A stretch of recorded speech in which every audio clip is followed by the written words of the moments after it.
अहम खबर शामिल करेंगे। इंतजार की तवील घड़ियां खत्म हो चुकी हैं। एमक्यूएम पाकिस्तान के सरबराह खालिद मकबूल सिद्दीकी ने 1 साल बाद सिंध असम्बली में पार्लिमानी और डेप्टी पार्लिमानी लीडर्स नामजद कर दिए हैं।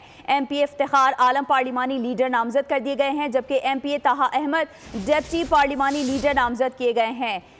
पार्लिमानी और डेप्टी पार्लिमानी लीडर की नामजदगी पर एमक्यूएम पाकिस्तान की सेंट्रल कमेटी में बहस हुई। कमेटी में बहस के दौरान इफ्तिखार आलम को सबसे मौजू करार दिया गया, जबकि खालिद मकबूल सिद्दीकी ने मंजूरी भी दे दी है। इंतजार की तवील घड़ियां खत्म हो चुकी हैं। एमक्यूएम पाकिस्तान के सरबराह खालिद मकबूल सिद्दीकी ने 1 साल बाद सिंध असम्बली में पार्लिमानी और डेप्टी पार्लिमानी लीडर्स नामजद कर दिए। MP इफ्तिखार आलम पार्लिमानी लीडर नामजद कर दिए गए। दूसरी जानिब MP ताहा अहमद डेप्टी पार्लिमानी लीडर नामजद किए गए हैं। पार्लिमानी और डेप्टी पार्लिमानी लीडर्स की नामजदगी पर एमक्यूएम पाकिस्तान की सेंट्रल कमेटी में बहस हुई। कमेटी में बहस के दौरान इफ्तिखार आलम को सबसे मौजू करार दिया गया, जबकि खालिद मकबूल सिद्दीकी ने अब इसकी मंजूरी भी दे दी है। इंतजार की तवील घड़ियां अब खत्म हो चुकी हैं। एमक्यूएम पाकिस्तान के सरबराह खालिद मकबूल सिद्दीकी ने 1 साल बाद सिंध असम्बली में पार्लिमानी और डेप्टी पार्लिमानी लीडर्स नामजद कर दिए। MP इफ्तिखार आलम पार्लिमानी लीडर नामजद किए गए, जबकि MP ताहा अहमद डेप्टी पार्लिमानी लीडर नामजद किए गए हैं। पार्लिमानी और डेप्टी पार्लिमानी लीडर की नामजदगी पर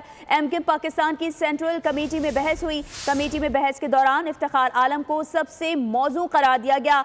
दूसरी जानिब खालिद मकबूल सिद्दीकी ने मंजूरी भी दे दी है। इंतजार की तवील घड़ियां खत्म हुई। एमक्यूएम पाकिस्तान के सरबराह खालिद मकबूल सिद्दीकी ने 1 साल बाद सिंध असम्बली में पार्लिमानी और डेप्टी पार्लिमानी लीडर्स नामजद किए। MP इफ्तिखार आलम पार्लिमानी लीडर नामजद किए गए हैं। दूसरी जानिब MP ताहा अहमद डेप्टी पार्लिमानी लीडर नामजद किए गए हैं। पार्लिमानी और डेप्टी पार्लिमानी लीडर्स की नामजदगी पर एमक्यूएम पाकिस्तान की सेंट्रल कमेटी में बहस भी हुई थी।